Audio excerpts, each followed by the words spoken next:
उत्तर प्रदेश में 9 विधानसभा सीटों पर उपचुनाव के लिए 13 नवंबर को वोटिंग है।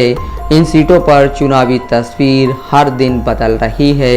भाजपा और सपा के बीच इस उपचुनाव को 2027 विधानसभा चुनाव का टेस्ट भी माना जा रहा है।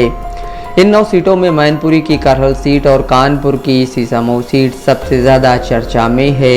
सीसामऊ सीट इरफान सोलंकी के आगजनी मामले में सज़ा होने के चलते खाली हुई है। इस सीट पर इरफान की पत्नी नसीम सोलंकी सपा के टिकट पर मैदान में हैं। सीसामऊ इसलिए भी और ख़ास हो जाती है कि 2012 में परसिमन होने के बाद से यह सीट इरफान के कब्जे में रही है। यहाँ 2017 में जीत भाजपा के हाथ तो आई, लेकिन महज 5000 वोटों के अंतर से मुंह न लग सकी।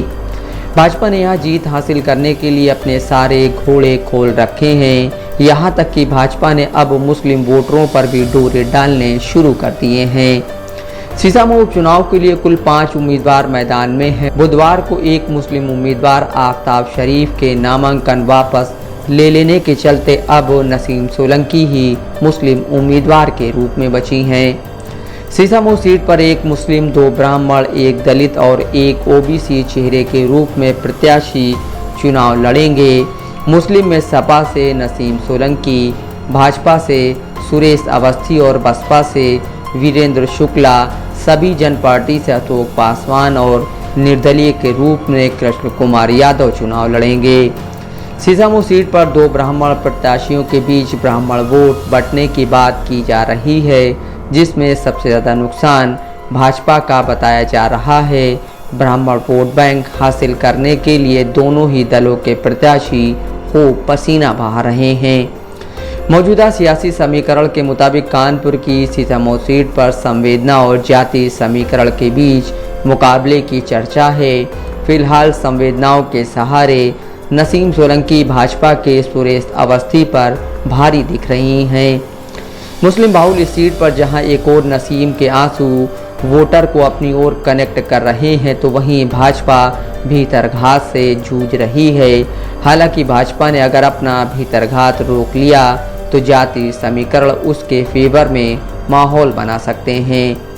दरअसल भाजपा में टिकट के लिए कई दावेदार रेस में थे। इसके चलते ही भाजपा ने सबसे बाद में सीट पर प्रत्याशी के नाम का ऐलान किया।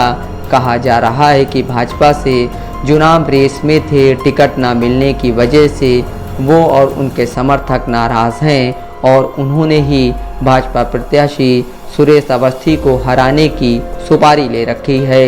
सीसामऊ सीट पर सपा और कांग्रेस के बीच गठबंधन है जो मजबूत दिख रहा है। कांग्रेस के लोकसभा प्रत्याशी आलोक मिश्र जहां सपा उम्मीदवार के लिए प्रचार कर रहे हैं, तो वहीं सपा विधायक अमिताभ वाजपेयी कांग्रेस के जिला दफ्तर तिलक हॉल में मीटिंग करते नजर आते हैं।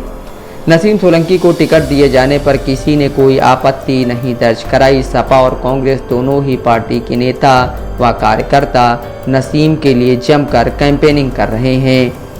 भाजपा जहां हिंदू वोटरों के सहारे जाति समीकरण बिठाने में जुटी है, तो वहीं नसीम सोलंकी खुद को हिम्मती बताते हुए सहानुभूति बटोर रही हैं।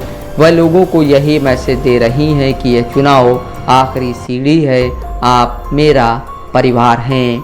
Mohammad Asim Siddiqui, Dastak live news.